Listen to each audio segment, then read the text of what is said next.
নমস্কার সম্মানিত দর্শকবৃন্দ। এবার শহরের সাথে সাথে গ্রামের প্রত্যেকটি বাড়ির জন্য আধার কার্ডের মতন একটি করে নাম্বার দেওয়া হবে।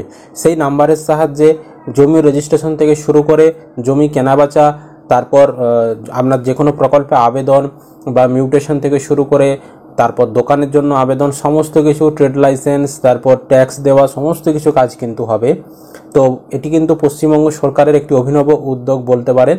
তো সে সংক্রান্ত ব্যাপারে কি বলা হচ্ছে বিস্তারিত জানাবো আজকের এই ভিডিওতে। তার আগে ছোট্ট একটি অনুরোধ, চ্যানেলে নতুন হলে চ্যানেলটিকে সাবস্ক্রাইব করতে ভুলবেন না, আর বন্ধুদেরকে ভিডিওটি শেয়ার করে তাদেরকেও খবরটি জানতে সাহায্য করবেন।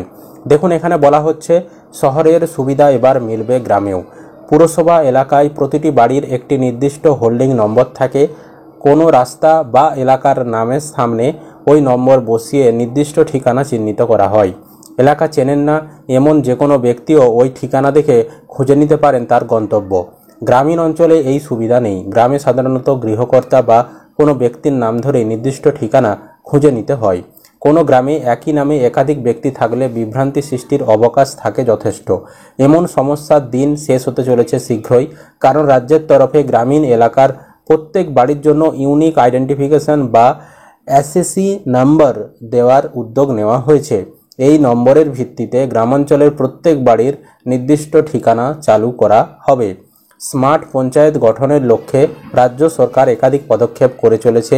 তারই অঙ্গ হিসাবে গ্রামীণ এলাকার প্রত্যেক বাড়ির ইউনিক আইডি বা এসএসসি নম্বর দেওয়ার সিদ্ধান্ত হয়। কিভাবে দেওয়া হবে এই ইউনিক আইডি? দেশের প্রত্যেক গ্রাম পঞ্চায়েতের একটি নির্দিষ্ট লোকাল গভর্নমেন্ট ডাইরেক্টরি অর্থাৎ এলজিডি কোড রয়েছে। এই কোড বসিয়ে প্রতিটি বাড়ির জন্য একটি করে নম্বর ব্যবহার করলেই তৈরি হয়ে যাবে ইউনিক এসএসসি নম্বর। প্রতিটি নম্বর হবে 10 ডিজিটের, মানে 10 সংখ্যার নাম্বার থাকবে।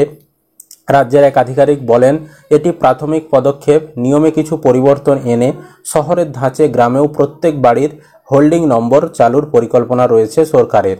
সেক্ষেত্রে গ্রামের নামের আগে বসবে বাড়ির জন্য রাজ্যের নির্ধারিত নম্বর। এ বিষয়ে পঞ্চায়েত মন্ত্রী প্রদীপ মজুমদার বলেন, আমাদের লক্ষ্য স্মার্ট পঞ্চায়েত। মমতা বন্দ্যোপাধ্যায়ের নির্দেশে সেই কাজই চলছে।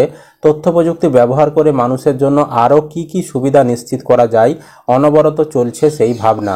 এটিও তেমনই একটি পদক্ষেপ। সম্পূর্ণ অনলাইন মাধ্যমে বিল্ডিং প্ল্যানের ছাড়পত্র দেওয়ার জন্য তোড়জোড় শুরু করেছে পঞ্চায়েত দপ্তর। বদল আনা হচ্ছে রুরাল বিল্ডিং রুলসেও। আগামী দিনে বিল্ডিং প্ল্যানের অনুমোদন থেকে শুরু করে ট্রেড লাইসেন্স, সম্পত্তি কর সহ সমস্ত কাজেই বাড়ির এই ইউনিক এসএসসি নম্বর কাজে লাগবে বলে মত রাজ্যের পদস্থ আধিকারিকদের। শুধু তাই নয়, জমি বাড়ি রেজিস্ট্রেশনের দায়িত্বে থাকা আইজিআর এবং রাজ্যের ভূমি সংস্কার দপ্তরের তথ্যের সঙ্গে এই এসএসসি নম্বর সংযুক্তিকরণের পরিকল্পনাও রয়েছে পঞ্চায়েত দপ্তরের।